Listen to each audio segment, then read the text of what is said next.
एक समय की बात है, एक छोटे से शहर में रोहिणी नाम की एक लड़की रहती थी, जिसकी शादी को 7 साल हो चुके थे, पर अब भी उनका कोई बच्चा नहीं हुआ था, जिससे वो काफी परेशान थी। और साथ ही उसकी सास से मिलने वाले ताने।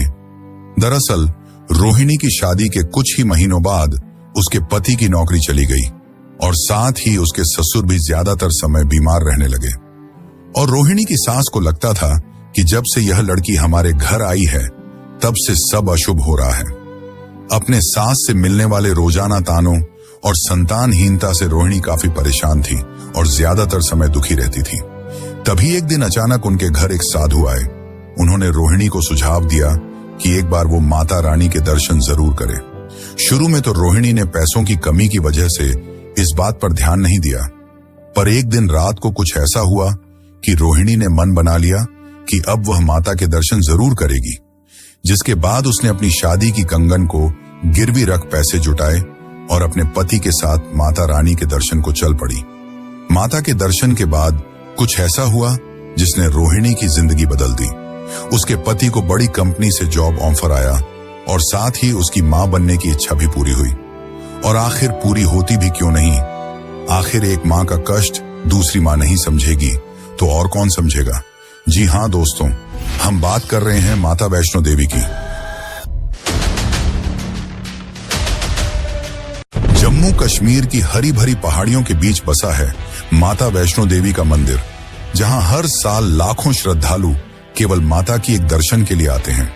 और भक्तों का कहना है कि माता के बुलावे के बिना यहां कोई नहीं आ सकता, और जो भी आता है माता उसकी सभी मुश्किलों को दूर कर देती है। भक्तों का कहना है कि मैं यहां नहीं आया, मुझे माता ने बुलाया है। यह कोई सामान्य मंदिर नहीं है, बल्कि आस्था, रहस्य और अदृश्य शक्ति का ऐसा संगम है जहां हर कदम पर कुछ अनजाना आपका इंतजार कर रहा होता है। जम्मू कश्मीर के त्रिकूट पर्वत पर स्थित माता वैष्णो देवी का मंदिर सदियों से करोड़ों भक्तों की आस्था का केंद्र रहा है, लेकिन इसकी गुफाओं की दीवारों में ऐसी कहानियां दबी हैं जो आज भी पूरी तरह उजागर नहीं हो पाई हैं। कहते हैं इस गुफा में सिर्फ वही पहुंच सकता है जिसे खुद माता बुलाती है, और जब तक उनका बुलावा ना हो कोई यहां तक आ भी नहीं सकता। हर साल लाखों लोग कटरा से लगभग 14 किलोमीटर की कठिन चढ़ाई पूरी कर माता के दरबार तक पहुंचते हैं, लेकिन ज्यादातर को पता नहीं होता कि इस पावन यात्रा के हर मोड़ पर सदियों पुरानी चमत्कारिक घटनाएं छुपी हैं। यही बाण गंगा है, जहां माता ने अपने धनुष से तीर चलाकर प्यासे हनुमान के लिए जलधारा निकाली थी, और वही चरण पादुका जहां माता के चरणों के निशान आज भी शिला पर अंकित हैं। लेकिन इन स्थलों से भी ज्यादा रहस्यमयी है वह गुफा जहां माता ने 9 महीने तक तपस्या की और फिर भैरवनाथ नामक राक्षस का वध करके उसके सिर को दूर भरैव घाटी में गिरा दिया। कहते हैं माता ने मरते समय भैरव को मोक्ष देकर यह वरदान भी दिया कि जब तक कोई भक्त भैरवनाथ के मंदिर तक न जाए, उसकी यात्रा अधूरी मानी जाएगी। शायद इसलिए आज भी हर भक्त माता के दर्शन के बाद भैरव घाटी तक अवश्य जाता है। और साथ ही यह कहा जाता है कि इस गुफा में आज भी माता अदृश्य रूप में विराजमान है। कलयुग में भगवान विष्णु के कल की अवतार की प्रतीक्षा कर रही हैं, लेकिन यह तो बस शुरुआत है। इस गुफा के भीतर ऐसे रहस्य छुपे हैं जो आज तक कोई वैज्ञानिक भी नहीं सुलझा पाया। यहाँ की तीनों पिंडियाओं, महाकाली, महालक्ष्मी और महासरस्वती, किसी मानव द्वारा नहीं बनाई गई, बल्कि स्वयंभू हैं, यानी स्वयं धरती से प्रकट हुई। इन पिंडियों के पास बहती दिव्य जलधारा सदियों से कभी नहीं सूखती, चाहे मौसम कैसा भी हो। गुफा के भीतर छिपे 2 गुप्त द्वार आज भी बंद हैं, जिनके बारे में कहा जाता है कि माता ने भैरव से बचने के लिए इन्हीं से होकर मार्ग बदला था। और यहीं कहीं अदृश्य आकाश मार्ग भी है, जो सामान्य आंखों से दिखाई नहीं देता। कहा जाता है कि यह मार्ग केवल दिव्य आत्माओं को ही नजर आता है। यह सब बातें सुनने में किसी दंतकथा जैसी लगती हैं, लेकिन इन्हें लेकर यहाँ के लाखों भक्तों का अटूट विश्वास आज भी कायम है। यही वजह है कि वैष्णो देवी की यह यात्रा सिर्फ एक धार्मिक यात्रा नहीं, बल्कि एक रहस्यमयी आध्यात्मिक अनुभव भी है।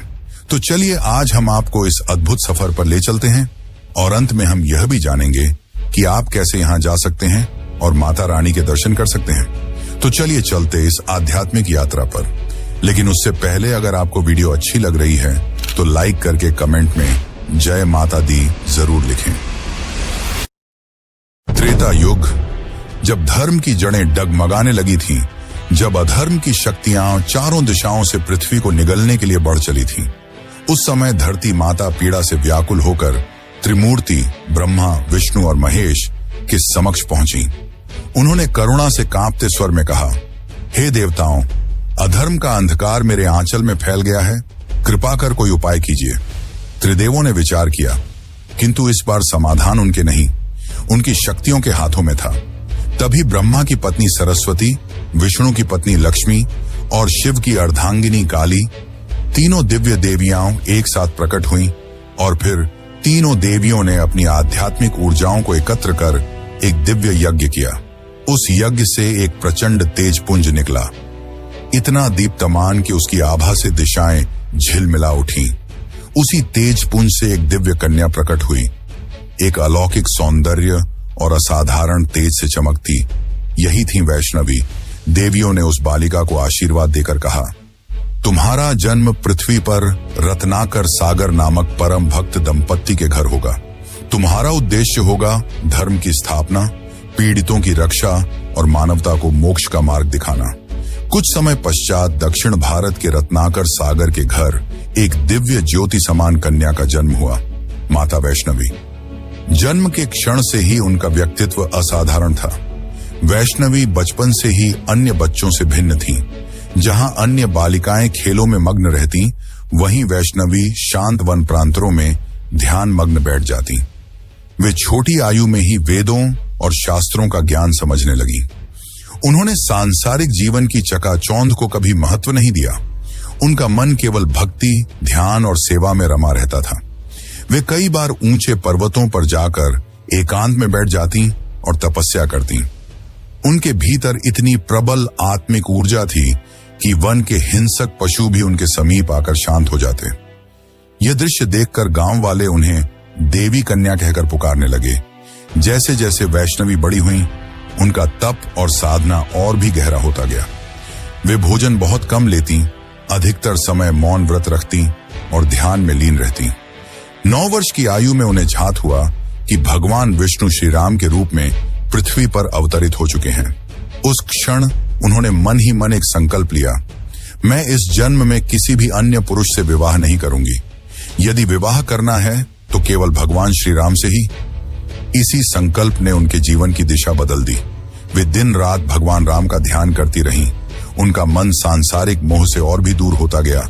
कुछ समय बाद जब सीता हरण के पश्चात भगवान राम दक्षिण से उत्तर की ओर जा रहे थे और रामेश्वरम पहुंचे, तब उनकी भेंट वैष्णवी से हुई।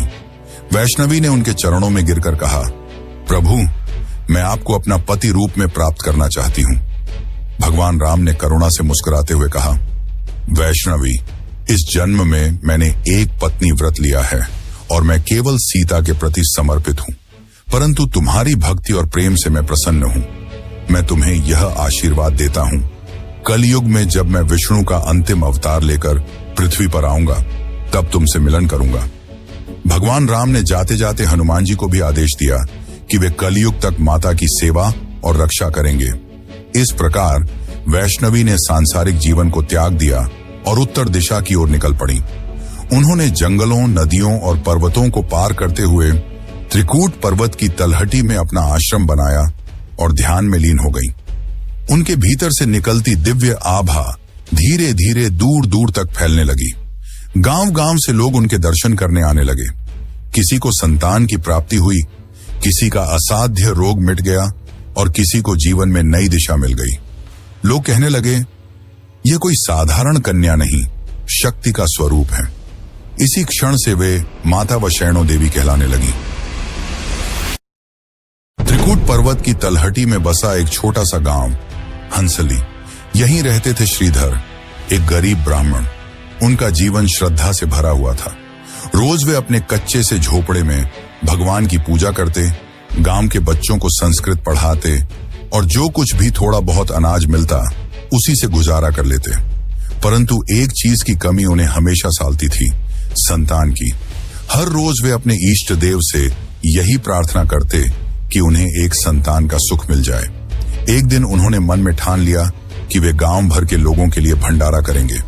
आसपास के गांवों के साधु संतों को भी आमंत्रण भेज दिया, पर जब दिन निकट आया तो उनके पास पर्याप्त अन्न नहीं था। यह चिंता उन्हें भीतर से तोड़ने लगी।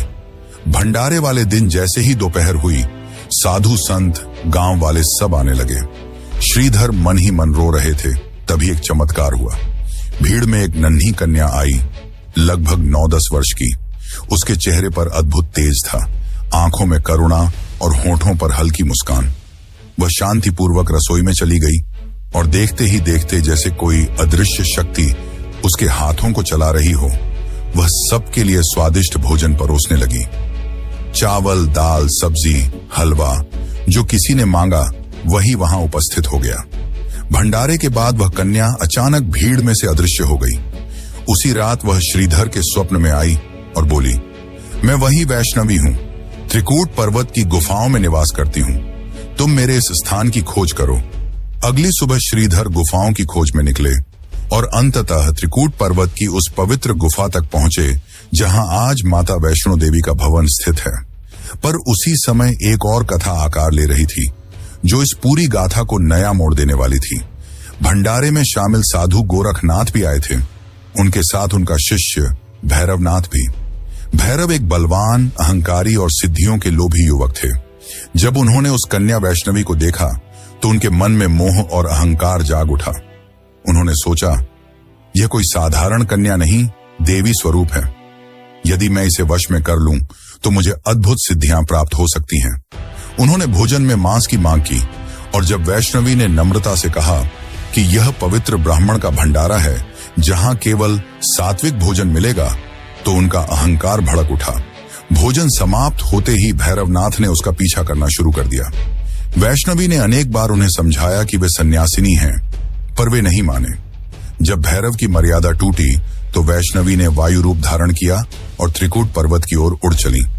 भैरव भी अपनी सिद्धियों के बल पर उनके पीछे भागने लगे। यह पीछा घाटियों, झरनों और पहाड़ियों को पार करता हुआ कटरा से त्रिकूट की ओर बढ़ा। रास्ते में जब उनके भक्त हनुमान जी को प्यास लगी तो वैष्णवी ने अपने धनुष से एक बाण चलाया। जिस स्थान पर वह बाण गिरा वहीं से जलधारा फूट पड़ी। यही आज की बाणगंगा है। आज भी कहा जाता है कि इस जल में स्नान करने से सारे पाप धुल जाते हैं और आत्मा शुद्ध हो जाती है। बाणगंगा पार करने के बाद वैष्णवी त्रिकूट की तलहटी पर स्थित एक संकरी गुफा में पहुंची। इस गुफा को आज अधिकुमारी गुफा कहा जाता है। इसका अर्थ है आधी कन्या। माता ने यहाँ 9 महीने तक ध्यान और तपस्या की। यह गुफा इतनी संकरी है कि भक्तों को आज भी अंदर से निकलने के लिए अपने शरीर को मोड़ना पड़ता है। माना जाता है कि इस गुफा से सुरक्षित निकलने वाले भक्तों के जीवन के सभी संकट समाप्त हो जाते हैं। 9 महीने बाद माता अधिकुमारी गुफा से निकलकर महागुफा की ओर चली गई, पर भैरवनाथ अब भी पीछा करता हुआ पहुंच गया। जैसे ही वह गुफा के द्वार पर पहुंचा, माता ने अपने दिव्य रूप को प्रकट किया। उनके नेत्र अग्नि समान लाल हो उठे, मुख से तेजस्वी ज्वाला निकलने लगी और देखते ही देखते वे महाकाली के स्वरूप में प्रकट हो गईं। उन्होंने अपने त्रिशूल से भैरवनाथ का सिर धड़ से अलग कर दिया। उसका सिर गुफा से दूर जाकर एक घाटी में गिरा। आज वही स्थान भैरव घाटी कहलाता है। मृत्यु के अंतिम क्षणों में भैरव को अपने अहंकार पर पछतावा हुआ। उसकी आंखों से आंसू बह निकले।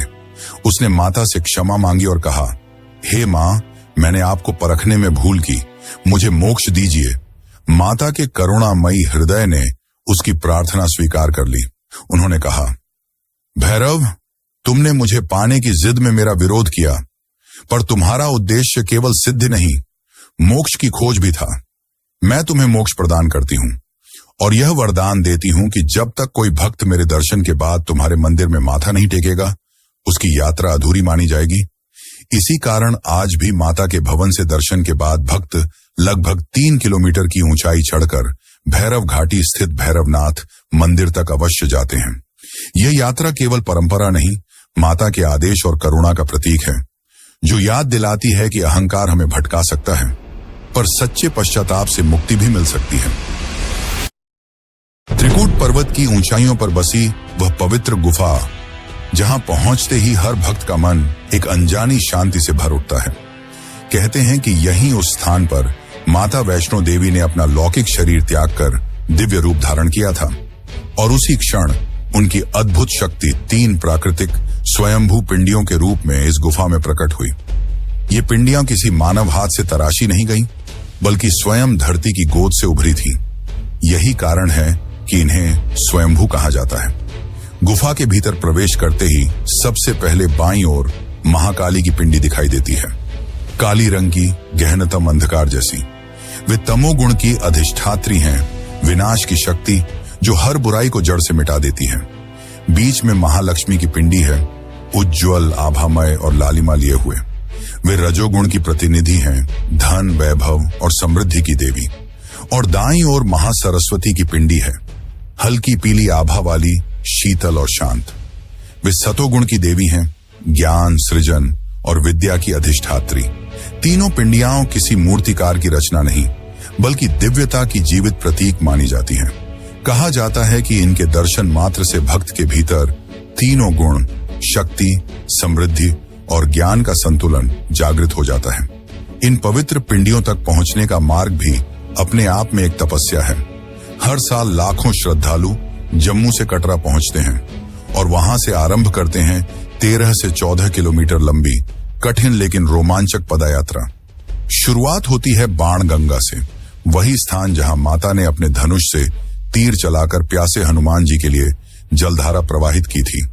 यह धारा आज भी अविरल बह रही है, चाहे गर्मी हो, सर्दी या बारिश। यहीं श्रद्धालु स्नान करके यात्रा का आरंभ करते हैं। बाणगंगा से कुछ दूरी पर आता है चरण पादुका, वह पवित्र शिला जिस पर आज भी माता के चरणों के निशान अंकित हैं। कहते हैं यहीं उन्होंने थोड़ी देर विश्राम किया था। श्रद्धालु इस स्थान पर माथा टेक कर आशीर्वाद लेते हैं और फिर आगे की कठिन चढ़ाई शुरू करते हैं। पहाड़ की संकरी पगडंडियों से गुजरते हुए यात्री पहुंचते हैं अधिकुमारी गुफा, वही गुफा जहां माता ने 9 महीने तक ध्यान और तपस्या की थी और जिसे पार करते समय भक्तों को आज भी अपने शरीर को मोड़कर जाना पड़ता है। अधिकुमारी से आगे चढ़ाई और कठिन हो जाती है, पर जय माता दी के उद्घोष से हर कदम में नई ऊर्जा भर जाती है। रास्ते में संजी छत नामक स्थान आता है, जहां से भवन की पहली झलक दिखाई देती है और फिर पहुंचते हैं मुख्य गुफा भवन तक, जहां तीनों स्वयंभू पिंडियों का दर्शन होता है। पर यात्रा यहीं समाप्त नहीं होती। दर्शन के बाद भक्त लगभग 3 किलोमीटर और ऊपर चढ़कर भैरव घाटी तक जाते हैं, क्योंकि माता ने भैरवनाथ को वचन दिया था कि उनके दर्शन तभी पूर्ण माने जाएंगे जब भक्त भैरव मंदिर भी जाए। यह गुफा सदियों तक घने जंगलों और पहाड़ियों के बीच छुपी रही थी। लगभग 700 साल पहले श्रीधर ब्राह्मण ने माता के संकेत पर इस गुफा की खोज की थी। उसी क्षण से यह स्थान तीर्थ बन गया। समय के साथ जब डोगरा राजाओं का शासन आया तो उन्होंने इस मंदिर का विस्तार और पुनर्निर्माण कराया। 19वीं शताब्दी में महाराजा गुलाब सिंह और उनके वंशजों ने यहाँ भव्य भवन, मार्ग, सीढ़ियां, प्रकाश और सुरक्षा की सुविधाएं बनवाईं, ताकि हर भक्त सुरक्षित और सहजता से दर्शन कर सके। आज की भव्य वैष्णो देवी यात्रा उसी डोगरा काल की भेंट है।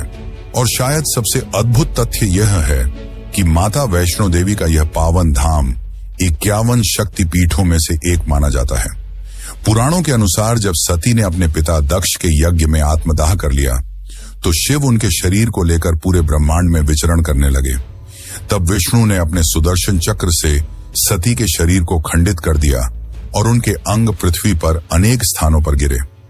कहा जाता है कि यहीं त्रिकूट पर्वत पर सती का हृदय गिरा था। इसी कारण इस स्थान को शक्तिपीठ की मान्यता प्राप्त है, जहां देवी की ऊर्जा अनंत काल से आज भी सजीव रूप में विद्यमान है। यही वजह है कि जब कोई भक्त इस गुफा में तीनों पिंडियों के दर्शन करता है तो उसे ऐसा लगता है जैसे वह स्वयं साक्षात त्रिदेवी, महाकाली, महालक्ष्मी और महासरस्वती के सम्मुख खड़ा हो। यहाँ की शीतल हवा, गूंजते मंत्र और गुफा के भीतर बहती दिव्य जलधारा सब मिलकर एक ऐसा अनुभव कराते हैं जिसे शब्दों में नहीं बांधा जा सकता। यह केवल एक यात्रा नहीं, बल्कि आत्मा की उस खोज का आरंभ है जहां हर भक्त अपनी आस्था को नए जन्म की तरह महसूस करता है। सदियों सदियों से लाखों लोग यहाँ आए, लाखों ने दर्शन किए, पर आज भी कुछ प्रश्न हैं जो न तो किसी वैज्ञानिक ने हल किए, न किसी शास्त्र ने स्पष्ट उत्तर दिए। यहीं से शुरू होता है इस स्थान का सबसे आकर्षक और रोमांचक पक्ष, इसके अनगिनत रहस्य।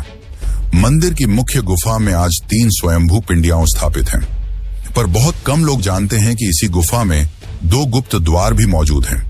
कहा जाता है कि जब भैरवनाथ माता का पीछा करते हुए गुफा तक पहुंच गया था, तब माता ने अपने वायु रूप में बदलकर इन्हीं द्वारों से होकर मार्ग बदला और उसे भ्रमित कर दिया।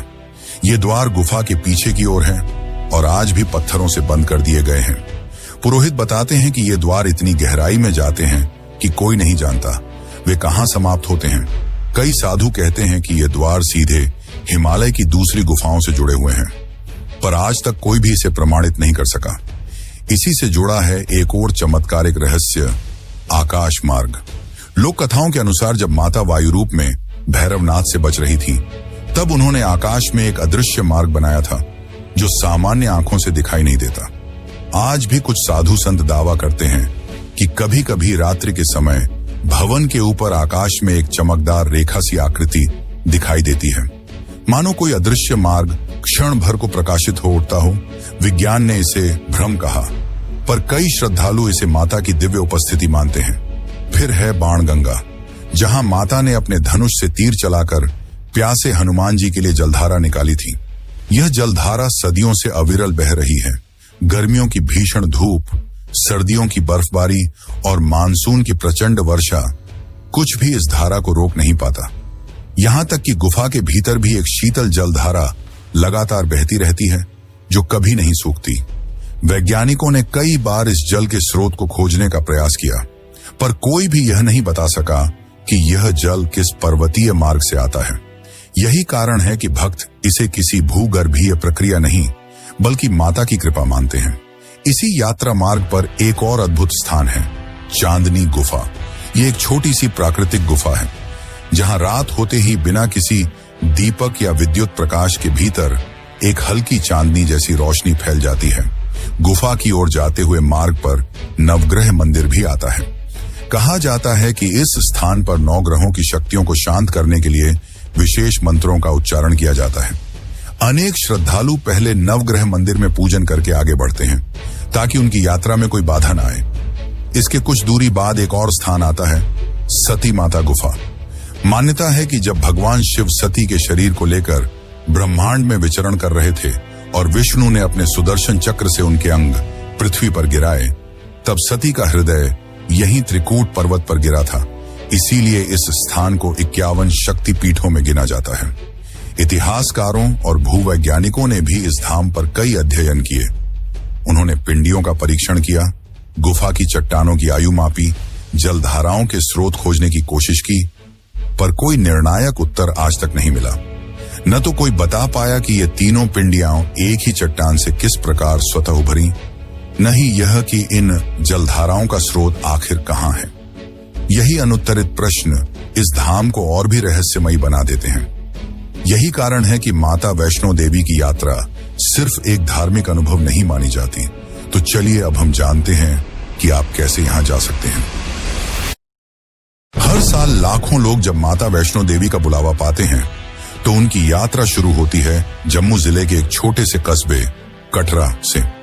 यहीं से आरंभ होती है वह 13 से 14 किलोमीटर लंबी, रोमांचक और भावनाओं से भरी चढ़ाई, जिसे श्रद्धालु मां के दरबार की चढ़ाई कहते हैं।